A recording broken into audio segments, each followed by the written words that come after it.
Bien, pues muy buenas noches. A nombre del Consejo Mexicano de Reumatología, tengo el gran honor de tener la sesión de clausura, de presidir esta sesión de clausura de las sesiones nacionales conjuntas 2021 con una gran maestra de la reumatología, la doctora Fedra Irazoque Palazuelos. Bien, voy a hablar un poco acerca de su extenso currículum de manera breve. Ella se desempeña como jefa del Servicio de Reumatología del Centro Médico Nacional 20 de noviembre del ISSSTE. Entre muchos otros cargos, ella es profesora titular del posgrado del curso de la especialidad en reumatología de la UNAM, expresidente del Consejo Mexicano de Reumatología, miembro del comité editorial de la revista Reumatología Clínica, que sabemos que es el órgano oficial compartido por la Sociedad de Reumatología Española y la mexicana, el Colegio Mexicano de Reumatología.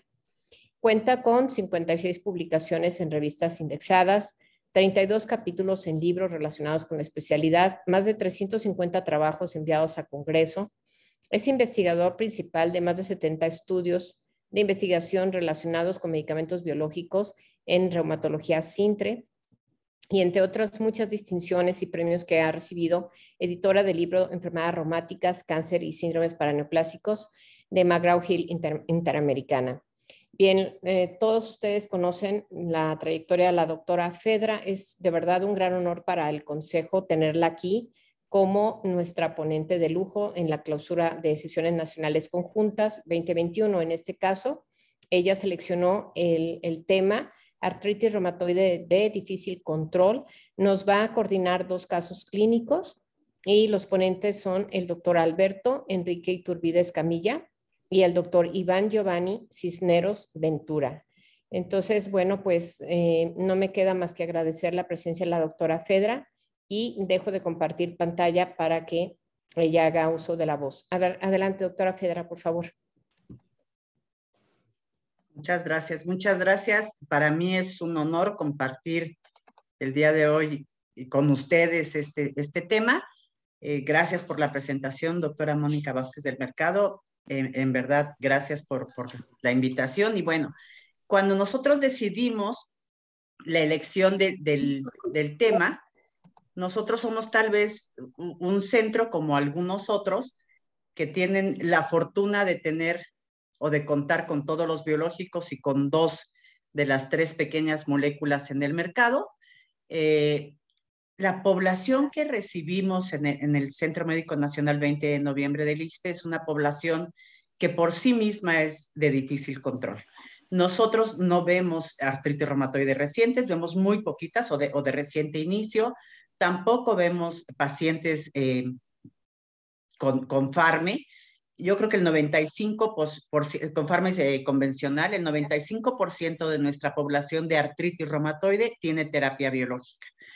El 5% no tiene terapia biológica por alguna contraindicación, por infecciones de repetición, por resistencia a los mismos, por comorbilidades como una neoplasia o cosas así. Y como en los últimos 2 años, este concepto de artritis reumatoide de difícil control ha sido motivo de múltiples presentaciones, tanto en el Congreso Europeo como en los congresos americanos, y hay muchas publicaciones al respecto por los europeos, los americanos y hasta los japoneses tienen sus propias definiciones. Decidimos hacer la revisión del tema y presentarles 2 casos de los nuestros, que no son ni siquiera los más complicados, pero 2 casos que de repente nos hacen ruido porque no encajan completamente en estas definiciones y en estas explicaciones que dan de los mecanismos fisiopatogénicos de la artritis reumatoide de difícil control. Sabemos bien que se ha postulado que los pacientes que fallan a más de 2 o más FARME convencionales o a 2 biológicos de diferente mecanismo de acción son considerados por sí mismo o de entrada, pensando en todas las definiciones, hasta las más recientes hechas por EULAR, como pacientes de difícil control. Y también sabemos que se han asociado algunos factores como son la edad de los pacientes, la comorbilidad, el desarrollo de anticuerpos, esto para el caso de los anti-TNFs, pero sobre todo algo que sucede mucho con nuestros pacientes, que es la falta de adherencia y que seguramente mucho tenemos que hacer al respecto. A veces podemos y a veces no podemos incidir en la adherencia, porque la adherencia también implica la continuidad del tratamiento, y cuando el paciente tiene alguna comorbilidad que lo hace suspender el tratamiento, como una infección o como una descompensación cardiovascular, pues no podemos continuar con el tratamiento.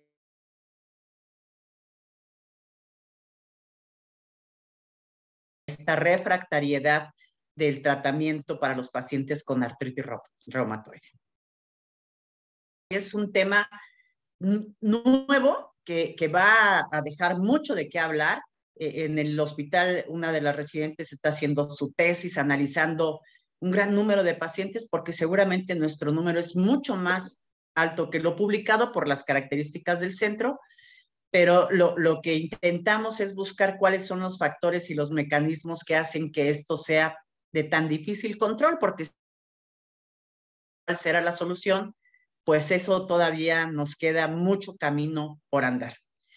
De tal modo que para mí es también un orgullo presentar a uno de los residentes de mi servicio, al doctor Alberto Enrique Iturbide Escamilla, que nos va a presentar el primer caso clínico. Después del primer caso clínico tenemos unos minutitos para la discusión. Después el doctor Cisneros Ventura nos va a presentar el segundo caso clínico. También tendremos unos minutitos para la discusión, y finalmente vamos a terminar con una pequeña revisión de la literatura. Bueno, muchas gracias y le dejo la palabra al doctor Iturbide.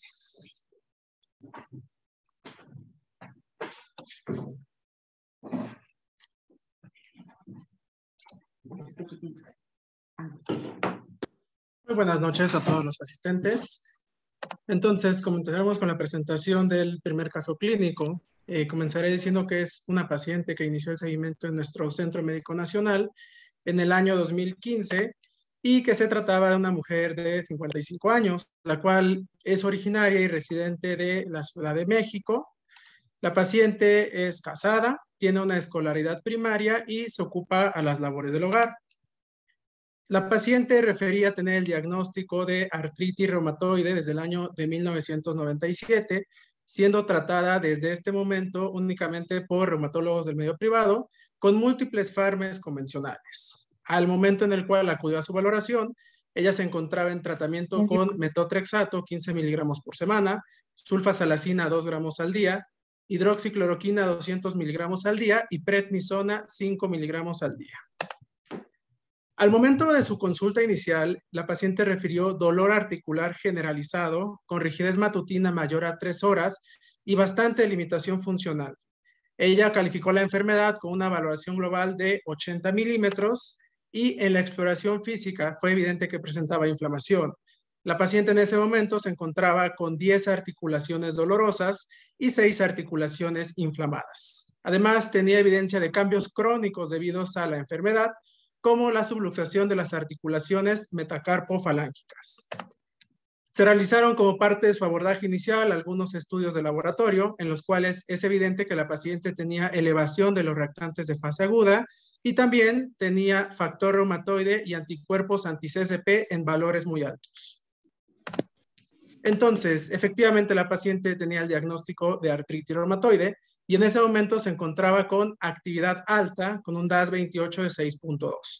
Esta paciente tenía dentro de su evolución algunas características que son importantes de resaltar. El tiempo de evolución de la enfermedad, ya que desde 1997 tenía este diagnóstico, la presencia de factores de mal pronóstico y la falla previa a fármaco sintético convencional.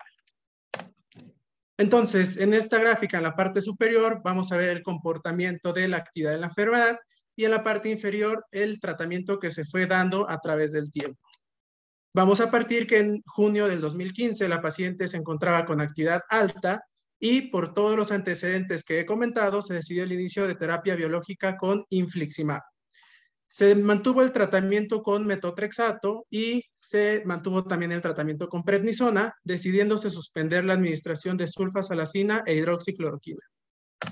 Podemos observar que a los 3 meses la paciente tuvo una respuesta favorable y a los 6 meses se encontraba en actividad baja de la enfermedad. En los siguientes meses se encontró con adecuado control, sin embargo, posteriormente comenzó a mostrar nuevamente actividad de la enfermedad y aproximadamente a los 16 meses se encontraba con actividad severa. Se concluyó que la paciente presentó falla secundaria a infliximab y se decidió la interrupción de este fármaco biológico. Entonces, en octubre de 2016, con un DAS 28 de 5.2, se optó por administrar otro fármaco biológico y en este momento la paciente inició adalimumab. Se decidió optimizar la dosis de metotrexato y se cambió la vía de administración a la vía parenteral, recibiendo 20 miligramos por semana y se indicó nuevamente tratamiento con glucocorticoides como terapia puente. Sin embargo, a pesar de esto, a los 3 meses y a los 6, la paciente pues no mostró una respuesta favorable con el segundo fármaco biológico y se concluyó que presentaba falla primaria a adalimumab. Posteriormente, en abril de 2017, con un DAS 28 de 4.9, se decidió optar por un mecanismo de acción diferente y en este momento se inició el tratamiento con tocilizumab. Se mantuvo el tratamiento con fármaco convencional metotrexato y prednisona. Sin embargo, la paciente a los 3 y a los 6 meses no mostró una evolución favorable y se concluyó en este momento que presentó falla primaria a tocilizumab. Finalmente, ya para el mes de octubre del año 2017, encontrándose con actividad moderada de la enfermedad, se decidió el inicio de terapia biológica con rituximab. Se mantuvo el tratamiento con metotrexato y prednisona y como podemos observar en la evolución subsecuente, la paciente a los 3 meses presentó una adecuada respuesta y a los 6 meses había logrado la remisión de la enfermedad.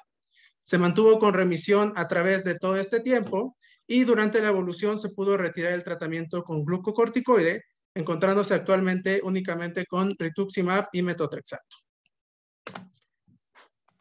Entonces, ¿cuál sería el resumen de la evolución de la enfermedad de esta paciente? Pues durante este tiempo presentó falla secundaria a infliximab, presentó falla primaria al segundo anti-TNF adalimumab y a un mecanismo de acción diferente que fue tocilizumab y finalmente logró alcanzar la remisión con rituximab y hasta la actualidad se ha mantenido con el adecuado control de la enfermedad. Si existiera alguna duda o pregunta, pues con todo gusto podríamos responder.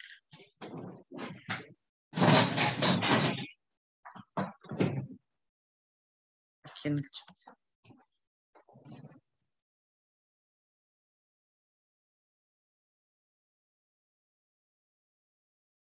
Bueno, no veo preguntas.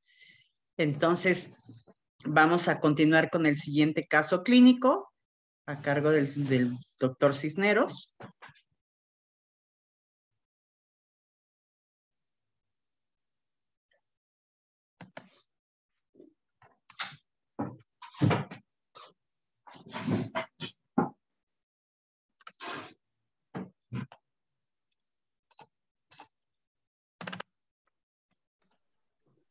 Muy buenas noches a toda la audiencia, soy el doctor Iván Cisneros, agradezco la invitación a esta sesión y presentaremos el segundo caso clínico. Se trata de una mujer de 42 años de edad, quien es originaria y residente de la Ciudad de México, profesora de educación primaria, casada y católica. Dentro de los antecedentes heredofamiliares solamente pues cuenta con carga genética para diabetes e hipotiroidismo. En los personales no patológicos no encontramos antecedentes de relevancia. En los personales patológicos solamente dislipidemia mixta, la cual es a expensas de colesterol y triglicéridos elevados, estando en buen control con estatinas y fibratos. En los antecedentes ginecobstétricos destaca una gesta, una cesárea y sin otros antecedentes de relevancia. El diagnóstico previo de artritis reumatoide en otra institución en el año 2007, en octubre, a la edad de 28 años de edad, y conocida en este centro a partir de febrero del año 2008. El debut de la enfermedad fue una afección poliarticular de predominio en pequeñas articulaciones, rigidez matutina de 3 horas de evolución, y bueno, el tratamiento previo a su ingreso a nuestro centro fue con metotrexato 22.5 miligramos semanales, hidroxicloroquina y esteroides sistémicos. En la exploración física destacaban 8 articulaciones inflamadas, además de 8 articulaciones dolorosas, sin deformidades ni secuelas de la enfermedad, y el resto de exploración sin hallazgos relevantes. En los estudios de laboratorios iniciales en nuestro centro, destaca una PCR de 47.5 miligramos, BCG de 38 milímetros y factor reumatoide de 350 títulos altos. El resto de los laboratorios se reportaron dentro de parámetros normales. Bien, la evolución del padecimiento se puede resumir en la siguiente línea del tiempo. Entonces, en febrero de 2008, cuando es conocida por nuestro servicio, se encuentra con una alta actividad de la enfermedad por un DAS28 de 6.6, por factores de mal pronóstico, como son falla, afarme convencional, el factor reumatoide a títulos altos y reactantes de fase aguda persistentemente altos, se decidió el inicio de adalimumab, además de metotrexato y esteroide sistémico con prednisona. 3 meses después, con persistencia de la actividad alta por un DAS28 de 5.9, se concluye falla primaria adalimumab y se decide cambio de mecanismo de acción con rituximab. Además, se optimiza dosis de metotrexato a 25 miligramos semanales con cambio de vía de administración a vía parenteral. Agregamos leflunomide y continúa con esteroide sistémico. 6 meses después, con discreta mejoría, pero aún con actividad moderada de la enfermedad por un DAS28 de 3.95. Se decide reinfusión de rituximab y continuar con manejo establecido previamente y con la incapacidad de suspender esteroide sistémico. Casi 6 meses después, en mayo del año 2009, se revisa y nuevamente cuenta con actividad alta de la enfermedad por un DAS28 de 6.1 y se concluye falla primaria rituximab. Cabe destacar que en esta evaluación se encontraron elevación importante de transaminasas a expensas de ALT de 465 y AST de 230. Se decide cambio de mecanismo a un segundo anti-TNF con infliximab calculado a 8 miligramos kilogramo de peso y además por la elevación importante de transaminasas se suspendió metotrexato y leflunomide con cambio a sulfasalacina hasta 3 gramos al día y esteroide sistémico. En septiembre de 2009, persiste la actividad alta de la enfermedad por el DAS28 de 5.15. Al haber normalizado las transaminasas, decidimos reinicio de metotrexato, pero a dosis más bajas de 15 miligramos intramusculares. Continuamos con sulfasalacina, además esteroide sistémico. Y 3 meses después, se concluye, a pesar de haber tenido una mejoría discreta, pero con actividad moderada por un DAS28 de 3.9, se concluye falla primaria infliximab. Y en ese momento, por tener disponible el protocolo con tocilizumab, se ingresa a este, calculado a 8 miligramos kilogramo de peso. Continuamos con metotrexato 15 miligramos semanales intramuscular y se suspende sulfasalacina y además de continuar con esteroide sistémico. 3 meses después, con buena respuesta terapéutica, con remisión de la enfermedad por un DAS28 de 2.6 y con la posibilidad de suspender esteroide sistémico, por lo que se continúa con tocilizumab a la misma dosis ya calculada previamente, además de metotrexato. Para esta evaluación ya se tenía reporte de ACPAS en un valor de 220. Desafortunadamente, pues en el mismo año, en octubre, pues por dolor persistente y secuelas a nivel de rodilla, sobre todo en derecha, se decide en conjunto con servicio de ortopedia, artroscopía, sinovectomía y condroplastía, previamente con retiro de tratamiento para poder realizar la intervención quirúrgica, la cual se realiza sin ninguna complicación ni eventualidad, y al mes siguiente se reinicia tratamiento con buen control y aún con persistencia de la remisión por un DAS28 de 2.3. A partir de esta fecha, ya se contaba con tocilizumab en la institución, por lo que se decide continuidad con este biológico. Nos vamos hasta el año 2017, en julio, en donde presenta complicación infecciosa por artritis séptica en rodilla derecha. Por cultivo se obtiene Staphylococcus aureus, el cual recibe vancomicina con además suspensión de medicación de tocilizumab y metotrexato, buena resolución y evolución de la infección y reinicio un mes posterior de la medicación con tocilizumab y metotrexato. Y en octubre, por remisión persistente por un DAS28 BCG de 2.37, se decide monoterapia con tocilizumab calculado igualmente a 8 miligramos kilogramo de peso. Este tratamiento lo mantuvo hasta este año, pero en este año, en abril, nuevamente con actividad alta de la enfermedad, por un DAS28 de 6.06, se decide reinicio de metotrexato a 15 miligramos con vía de administración intramuscular y nuevamente esteroide sistémico. Para julio de este año, sin respuesta al mismo, por lo que se decide y se concluye falla secundaria tocilizumab, y al tener disponible ya en nuestro centro, pues inhibidor JAK, decidimos inicio de baricitinib 4 miligramos diarios, además de metotrexato y esteroide sistémico. Un mes después, ya con remisión de la enfermedad y la posibilidad de dosis reducción de esteroide sistémico, y para este mes en octubre, remisión mantenida y sin deflazacur. En resumen de este caso, se trata de una paciente con artritis reumatoide de larga evolución, la cual ha tenido falla a múltiples fármacos, tanto convencionales sintéticos como biológicos. Estos últimos por falla primaria a adalimumab, infliximab, falla primaria a rituximab y falla secundaria a tocilizumab, estando actualmente en terapia con inhibidor JAK.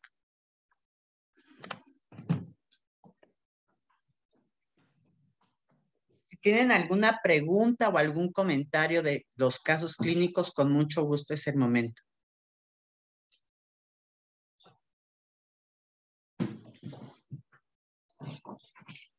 Sí, hola doctora, buenas noches. Cristina Hola, buenas noches. Hola, Cris. Una pregunta, ¿cuánto tiempo en promedio maneja la terapia puente con esteroide? ¿Y hasta qué dosis llega a manejar esta terapia puente con los pacientes en general? Hijo, es muy variable. En promedio son 7.5 miligramos y tratamos de no dar más. Justamente uno de los criterios es esto, que incrementa las comorbilidades, pero hay pacientes a los que les tenemos que dar por tiempos pequeños, no hablo más de 3 meses, 10 o 15 miligramos, dependiendo de la actividad del paciente. La gran mayoría están con 7.5 miligramos y lo primero que quitamos, Cris, es el esteroide. No es algo que nos guste, pero el objetivo inicial es en cuanto el paciente logre una buena respuesta, empezamos a reducir el esteroide lo más pronto posible y tratamos de dar dosis máximas del fármaco sintético en el caso de combinarlo, que generalmente en estos casos lo damos combinado, y para poder reducirlo. A veces se puede, pero como en el 10% de nuestros pacientes no podemos reducirlo. Todo lo contrario, lo tenemos que subir a veces, ¿no? Sí, claro. Pregunta la doctora Cintia Pérez si realizó seguimiento radiológico de los pacientes. Realizamos seguimiento radiológico y seguimiento ahora con ultrasonido. Y las pacientes estaban activas, ¿sí? Estas dos, y tenían también progresión radiográfica, ambas. Y la doctora Alejandra Ramos pregunta por qué decidieron iniciar rituximab después de la falla adalimumab. Bueno, la paciente no deseaba ponerse inyecciones. La paciente no tenía quien inyectara, tenía terror de inyectarse y por eso empezamos con rituximab. Y también muchas veces no hay una explicación. En esta ocasión fue exactamente por eso. Pero a veces es lo que tenemos, porque estos son casos que los sacamos retrospectivamente y de repente ahora tenemos desde hace unos 2 años absolutamente todos los medicamentos, incluyendo ciclofosfamida y metotrexato, y no nos han fallado, nunca. Pero ha habido épocas, y tú lo sabes bien, que de repente hay y de repente no había. Era una cuestión de abasto. En este caso fue porque no quería medicamento subcutáneo. Ok, y una pregunta, bueno, son 2 preguntas que van un poco relacionadas, de la doctora Pérez y la doctora Chacón. Es, durante la infección de rodilla se suspendieron los farme y después de cuánto tiempo se reinició el biológico de la infección de rodilla. 1 mes. Después de 1 mes de la infección de rodilla se reinició el biológico y se suspendieron durante 2 meses en el tratamiento y después el mes que lo dejamos sin tratamiento, solamente farme sintético, convencional. Ya no hay más preguntas en el chat. No sé si alguien tenga alguna pregunta adicional. Muchas gracias, doctora. No, gracias a ti. La doctora Ángela Vicente, ¿se descartaron infecciones asociadas a uso crónico de esteroides, patógenos oportunistas cuando se presentó la falla biológico? ¿sí? No, tal vez no patógenos oportunistas, pero sí se descartó, es algo que hacemos cada vez que hay una falla, sobre todo primaria o secundaria, descartamos un proceso infeccioso. Es lo primero que descartamos, ¿no? Infección de vías urinarias, infecciones crónicas respiratorias, presencia de cándida u otros patógenos. Eso es algo de la rutina en el servicio. Listo, ya no tenemos más preguntas en el chat, doctora. Bueno, entonces vamos a la revisión.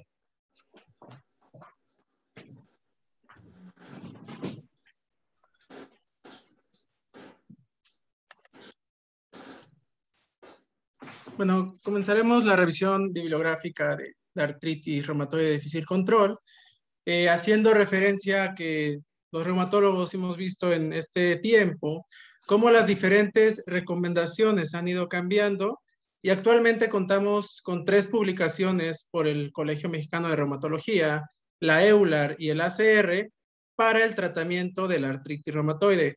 Tienen algunas diferencias en cuanto a la administración de los diferentes fármacos, sin embargo, todas concuerdan en que el objetivo en el tratamiento de los pacientes con artritis reumatoide debe de ser lograr y mantener la remisión de la enfermedad o, en su defecto, actividad baja de la enfermedad. Esto de forma sostenida.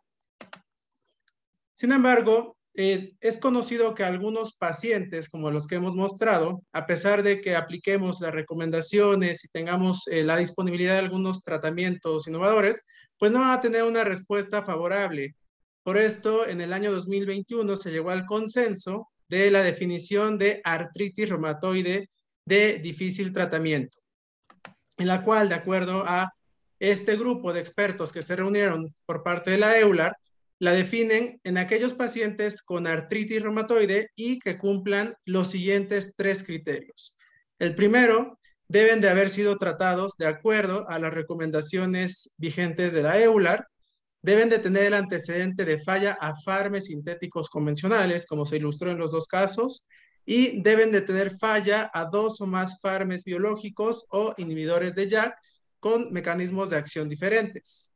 El segundo punto es que debe existir tantos signos sugerentes de enfermedad activa o progresiva, y esto lo podemos definir con la presencia de uno de los siguientes aspectos, como es evidencia de actividad moderada por cualquiera de los instrumentos validados para medir la actividad de la enfermedad, que existan signos o síntomas sugestivos de enfermedad activa, bien que exista imposibilidad para disminuir o retirar la dosis de glucocorticoide, que tengamos progresión radiográfica rápida y que, a pesar de que tengamos enfermedad controlada por la medición de la actividad, existan síntomas que tengan un impacto negativo en la calidad de vida de estos pacientes. Y el tercer aspecto, que es interesante, coincide en que se debe de incluir la percepción del reumatólogo tratante y del paciente con respecto a que la enfermedad ha sido difícil de tratar. A partir de esta publicación se han realizado 2 estudios en los cuales, como podemos observar en este gráfico, se ha intentado establecer cuál es la prevalencia de la artritis reumatoide de difícil tratamiento. El primero de ellos, que fue realizado por el doctor Takanashi en Japón y que incluyó a 1,709 pacientes con artritis reumatoide, evidenció que la prevalencia con estos criterios de artritis reumatoide de difícil tratamiento es de aproximadamente 10.1%. En otra serie, que es la publicada por Rodriguez et al., igual en este año y que incluyó 1,873 pacientes con artritis reumatoide, evidenció una prevalencia un poco más baja y, de acuerdo a su reporte, el 4.8% de pacientes cumplieron los criterios de artritis reumatoide de difícil tratamiento. Cuando los autores analizaron las características de los pacientes incluidos y los dividieron en 2 grupos, uno que incluyó a los pacientes con artritis reumatoide de difícil tratamiento y el otro que eran los pacientes con artritis reumatoide que no cumplían estos criterios, ellos observaron que algunas características tanto del paciente como de la enfermedad tenían una asociación con la artritis reumatoide de difícil tratamiento. Y podemos observar aquí que dentro de estas características, los pacientes con artritis reumatoide de difícil tratamiento tenían una media de edad menor y por ende tenían una edad de inicio de la enfermedad también menor en comparación a los pacientes con los cuales fueron comparados, ambas con significancia estadística. Y por otra parte, los pacientes con artritis reumatoide de difícil tratamiento tenían medias de DAS28 más altas en comparación a los pacientes con los cuales se hizo este estudio, y esta diferencia también tuvo significancia estadística. Más allá de este análisis, los autores realizaron un estudio en el cual trataron de identificar qué factores se asociaban a artritis reumatoide de difícil tratamiento, y como podemos observar en esta tabla, el consumo de alcohol, el antecedente de eventos adversos a los fármacos biológicos o fármacos convencionales, la presencia de comorbilidades, el antecedente de no adherencia al tratamiento, o bien la existencia de fibromialgia y depresión, todas ellas tuvieron una asociación estadísticamente significativa con artritis reumatoide de difícil tratamiento, y como se comentó al inicio, se ha propuesto que todos estos factores pueden ser predisponentes para el desarrollo de este fenotipo. Entonces, podemos concluir que en la causalidad de la artritis reumatoide de difícil tratamiento vamos a tener dos principales factores. Uno que va a ser la falla a fármacos biológicos previos y que van a tener múltiples causas, dentro de las más reconocidas, pues el tabaquismo, como se ha asociado previamente a una menor respuesta al tratamiento con anti-TNF, por ejemplo, o bien a la inmunogenicidad que pueden tener los diferentes fármacos biológicos y que por ende pueden disminuir su eficacia a través del paso del tiempo. Por otra parte, vamos a tener esta dificultad para el reumatólogo tratante para poder intensificar el tratamiento, y esto debido a varios factores, como pueden ser la presencia de eventos adversos, la presencia de comorbilidades que puedan limitar la optimización de los fármacos biológicos, o bien que exista una poca adherencia del paciente al tratamiento y que todo esto impacte de forma negativa en la eficacia de los tratamientos que se han indicado. Ahora vamos a pasar a las recomendaciones de tratamiento, las cuales va a presentar el doctor Cisneros.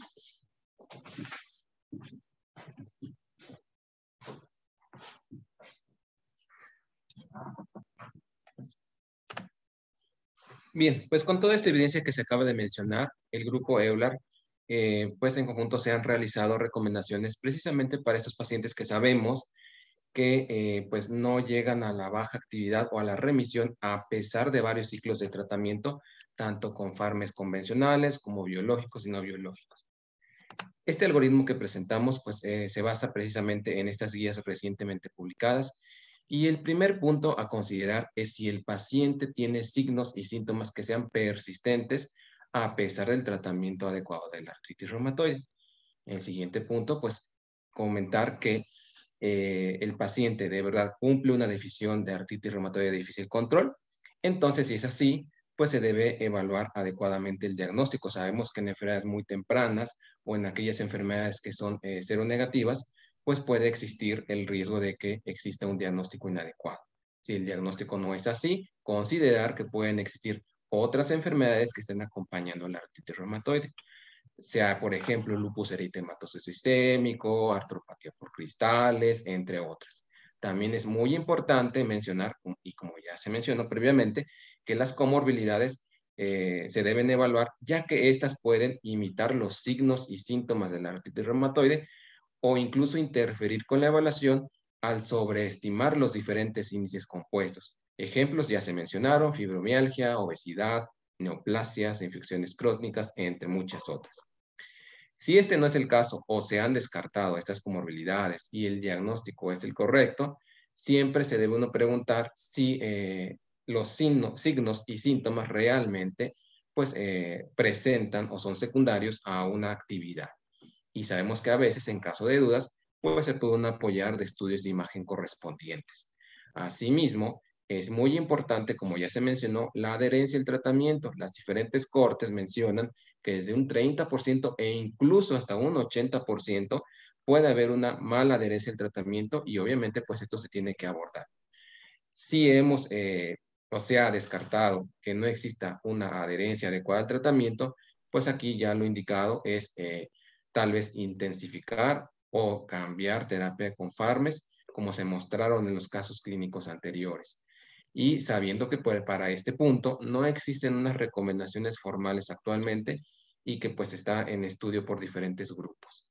También se debe considerar que pues el paciente tiene comorbilidades que en un momento dado pues limitan el tratamiento que nosotros podemos ofrecer. Ejemplos, pues bueno, una infección por virus de hepatitis C que requiere primero un tratamiento adecuado para esta y pues el tratamiento que nosotros ofrezcamos pues puede limitarse por esta infección, pero ejemplos hay muchos, ¿no?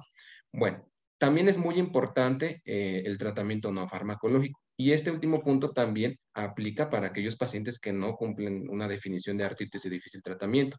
Y este tratamiento no farmacológico pues incluye la educación, el ejercicio y el autocuidado. Y bien, pues como conclusiones, es importante la identificación oportuna de estos pacientes que nos permitan optimizar el tratamiento y mejorar la evolución a largo plazo, y que sabemos que ya hay recomendaciones actuales publicadas por los grupos de EULAR, pero que pues aún queda mucho para definir el tratamiento óptimo para estos pacientes. También pues que el tratamiento, además de las medidas farmacológicas, siempre es muy importante las medidas no farmacológicas, como ya mencionamos. Y pues que la evidencia es limitada y pues se necesitarán nuevos estudios y ampliar la investigación en este tema que aún pues es temprano.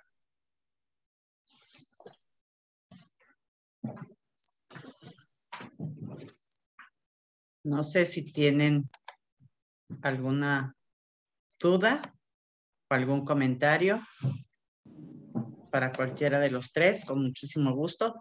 Tal vez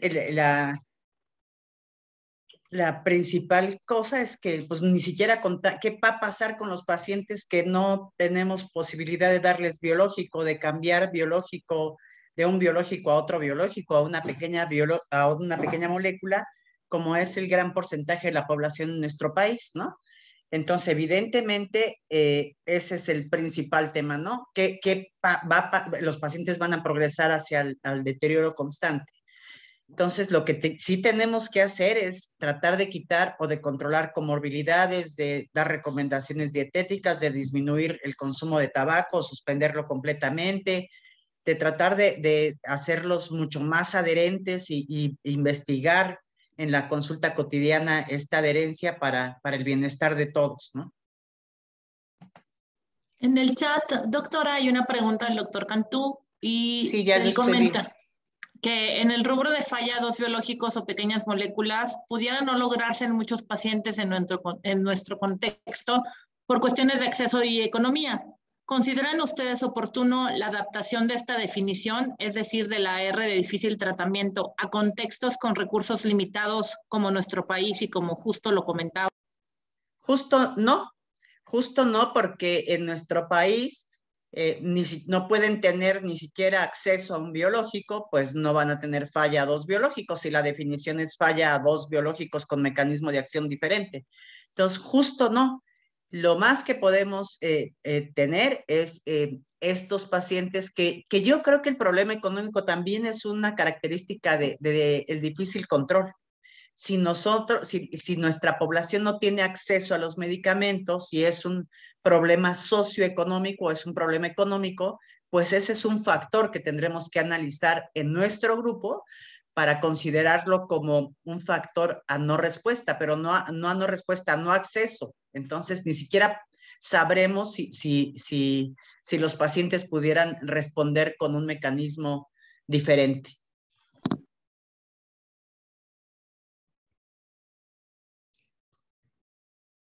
Doctora Fedra, pues evidentemente usted como experta y que tiene esta gran experiencia y con la oportunidad de tratar a pacientes tan complicados, pero que evidentemente pues les ofrece, digamos, lo mejor.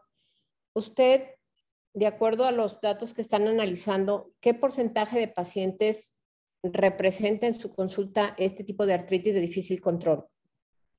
Mónica, te digo que en el 20 es un poquito más alto que lo que está publicado. Lo que está publicado en la literatura va como del 10 al 20%. En el 20 de noviembre, por las características de los pacientes, es hasta el 30%.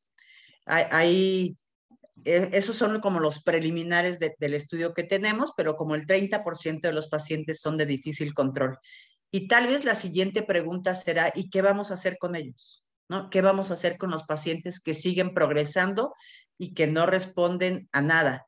Y todos nosotros tenemos en nuestra vida, los que nos dedicamos a tratar artritis reumatoide, algún paciente en la consulta que les damos una cosa y otra cosa y le sumamos y le restamos y nos regresamos y tratamos de insistir en alguno en el que tienen acceso y verdaderamente nos desesperamos mucho pues, por todas estas condiciones de nuestra población. Sí creo que todavía falta mucho por hacer y que no tenemos que darnos por vencidos, ¿no? Que tendremos que ir conociendo las características modificables o los factores de riesgo modificables, informárselos a los pacientes, o sea, sí les tenemos que decir a los pacientes que hay características desde el momento del diagnóstico, ¿no? Si nosotros cuando hacemos el diagnóstico hacemos un traje hecho a la medida y valoramos tiempo de evolución, comorbilidades y valoramos daño estructural y valoramos en la medida de lo posible un ultrasonido y valoramos tabaquismo y valoramos hábitos higiénico-dietéticos, podemos ir modificando condiciones que muy probablemente mejoren la respuesta terapéutica. Y sobre todo si insistimos en el día a día de ser adherentes, de la importancia de tomar metotrexate, ¿no? Porque justo en esta población ideal del 20 de noviembre o de los hospitales de alta especialidad, donde tienen acceso a todo, de repente tenemos pacientes que tienen en su refrigerador el medicamento porque no se lo pusieron porque se sentían muy bien. Entonces, el mensaje no está fluyendo de manera adecuada. Tenemos que ser más incisivos en el privilegio que tienen en tener ese tratamiento y cómo lo tienen que cuidar y cómo tienen que continuar con el medicamento y que no pueden modificar nada hasta que nosotros los valoremos, ¿no? Hay muchísimo trabajo que hacer para nuestro medio. Muchas gracias, doctora, pero creo que es sumamente valioso externar esta experiencia que usted tiene para todos nosotros, sobre todo pues nuestros recientes información, pero para todos nosotros. Creo que es muy, muy importante lo que acaba usted de mencionar. Muchas gracias. Gracias.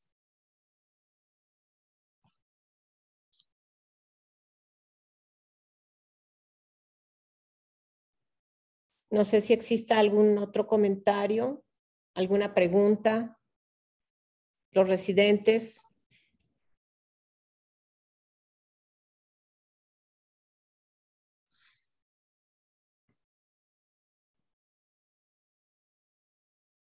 Aprovechemos que está la doctora Fedra. Y tal vez la invitación para aquellos que no cuentan con biológicos, la invitación está abierta para acudir al centro cuando quieran, al hospital, y que puedan ver también pues, historias de éxito, ¿no? Estas son las historias de falla, pero tenemos muchas historias de éxito y tenemos pacientes con muchos años con biológico y con muy buena evolución. Entonces, están las dos caras. Afortunadamente hay más caras de éxito que de fracaso, pero para los que no tienen contacto con biológico y tal vez no han tenido en el día a día esta formación, abiertísima la puerta para que vayan al hospital y que vean pues, cómo trabajamos y cómo evaluamos a los pacientes y cómo infundimos y cómo registramos todo, porque eso les podría servir para su vida futura. Muy bien, muchas gracias, doctora. Y también, bueno, recordarles a los residentes que la cápsula que se grabó por parte de la doctora Fedra, además, en el tema específico de artritis reumatoide, bueno, pues ya está disponible en el canal de YouTube del Consejo. Creo que están haciendo más preguntas. Sí, aquí tengo unas preguntas. En paciente con falla biológico y sin otra opción de biológico, ¿se podrían agregar 2 o 3 convencionales? Hijo, yo creo que 2 convencionales sí. Justo una de las pacientes nos llegó con 4 convencionales. Es algo que nosotros no hacemos. Nosotros no utilizamos en principio mucha hidroxicloroquina o cloroquina para el manejo por las características de nuestros pacientes. No quiere decir que no se use, pero nosotros no lo utilizamos mucho. Yo creo que se vale casi todo dentro de la razón, ¿no? Porque también los convencionales sintéticos tienen un mecanismo de acción similar a alguno de ellos. Si pensamos en metotrexate y leflunomida, y que aunque la adición de los dos ha logrado mejorar la historia de los pacientes, si asociamos metotrexate, leflunomida, sulfasalacina, hidroxicloroquina, el paciente tendría que tomar 20 pastillas al día. Yo creo que ahí tendríamos que evaluar cuál sería el apego al tratamiento y cuál sería el impacto. Yo creo que triple farme se vale, está completamente descrito y comprobado que es de utilidad. Agregarle esteroide también se vale, pero más de 3, yo sí me quedaría con la duda si verdaderamente es de utilidad.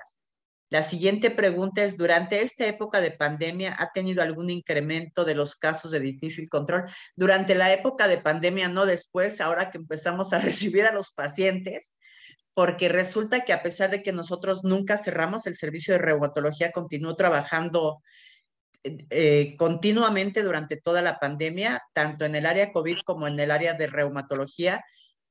Nosotros seguíamos dando biológicos y seguíamos infundiendo y seguíamos dando consulta en mucho menor cantidad.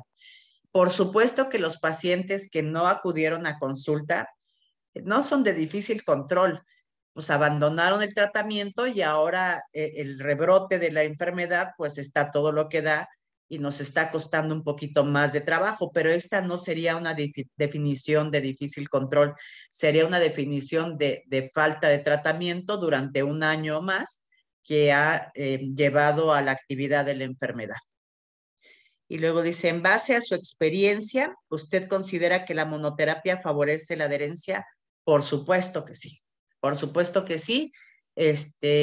Tanto con metotrexate como tocilizumab, como las pequeñas moléculas que son los fármacos que se utilizan en monoterapia, pero si nosotros le rascamos a nuestros pacientes, un gran porcentaje de pacientes pues están en monoterapia y nosotros ni estamos enterados. Y lo que primero suspenden es el metotrexate, pero bueno, siguiendo estrictamente lo que se debe de hacer, sí, la monoterapia favorece la adherencia, sí, no nada más la monoterapia. En el caso de tocilizumab, nosotros infundimos mes a mes dentro del servicio el medicamento, entonces no tienen opción más que ser adherentes, ¿sí? Ese es un control de la adherencia. Para las pequeñas moléculas pasa lo mismo. Mes a mes les damos su caja mensual de su pequeña molécula. Y entonces ahí nos sirve ese momento para evaluarlo rápidamente. Por supuesto que favorece. No es lo mismo tomar 18 tabletas al día que tomar 1 o 2 al día, ¿no? En el caso de que tengan que tomar estatinas o antiinflamatorios o antihipertensivos o cualquier otro medicamento.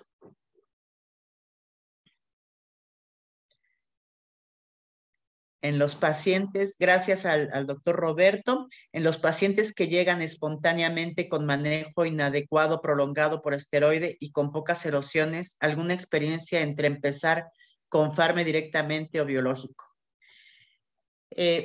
Yo te voy a decir, Roberto, que yo empezaría con pequeña molécula.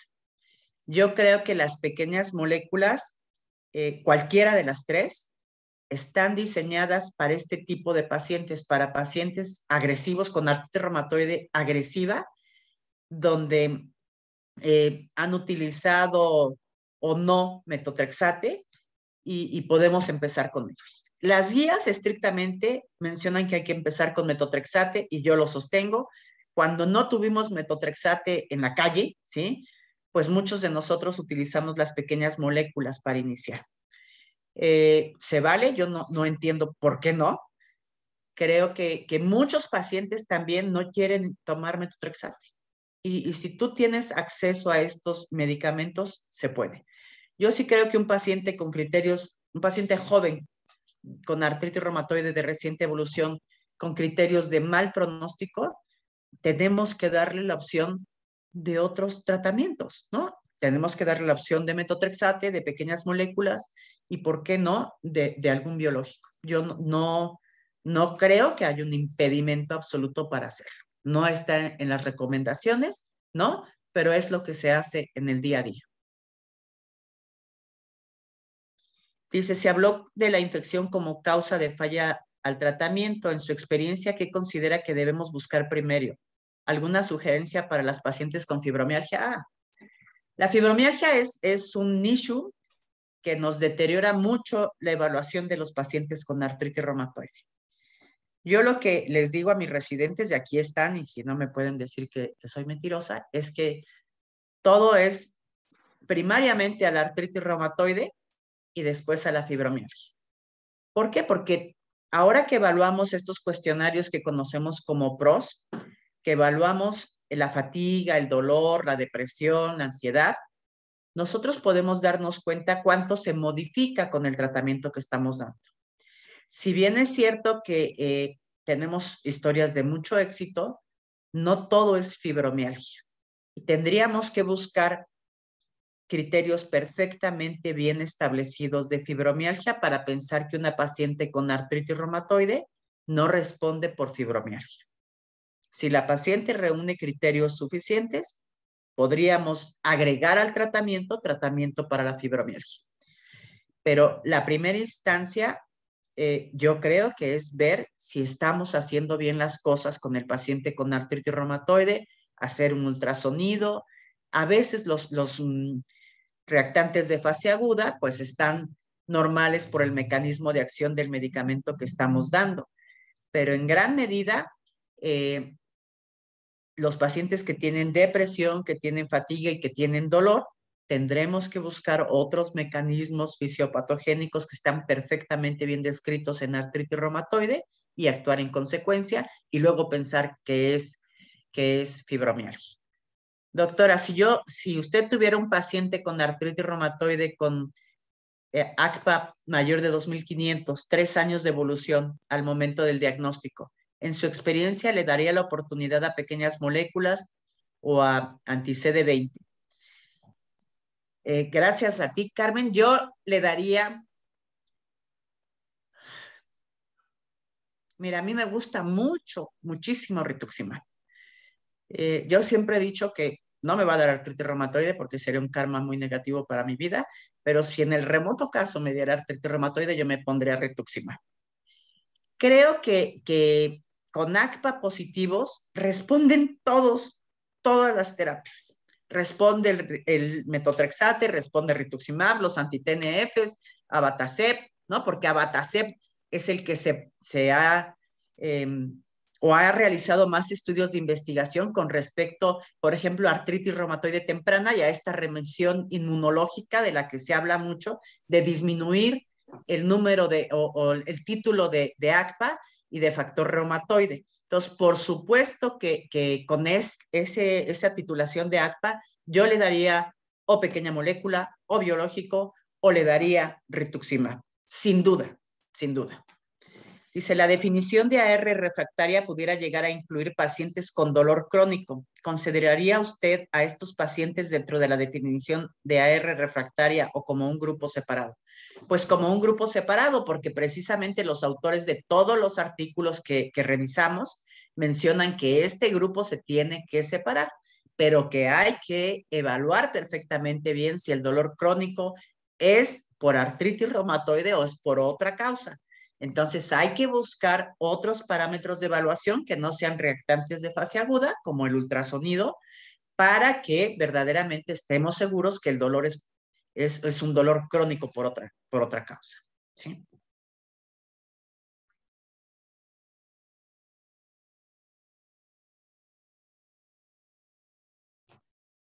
¿Algo más? Con mucho gusto.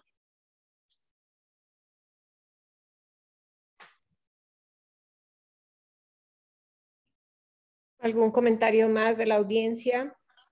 Además de felicitar evidentemente a la doctora Fedra por su extraordinaria plática y creo que es una clausura muy digna, ¿no? Creo que es un tema sumamente actual, interesante, muy útil para todos.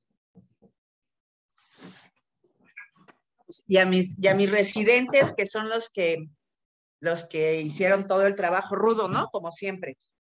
Ellos buscaron todo esto y de todos los casos clínicos,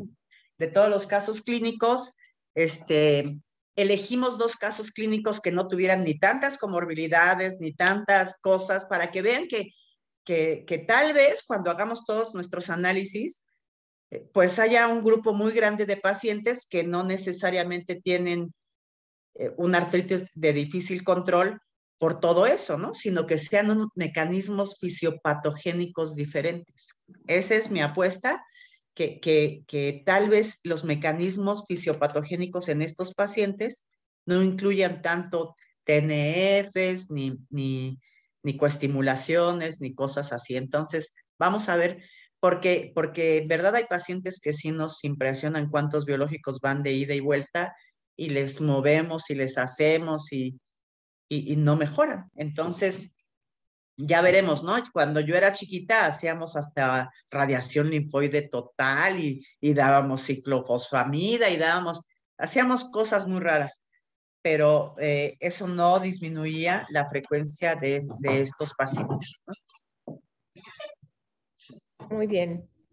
Pues si no hay alguna otra pregunta, alguna otra intervención, pues creo que podemos cerrar. Son las 8:55 y agradecemos a nombre del Consejo Mexicano de Reumatología, doctora Fedra, sus residentes, su extraordinaria participación.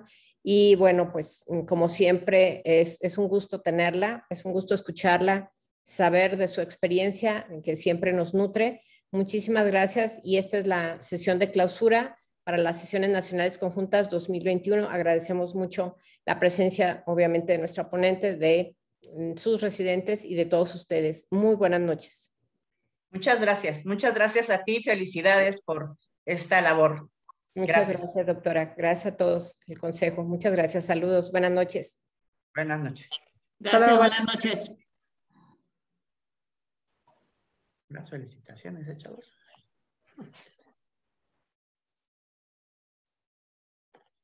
Ay, yo estoy acá.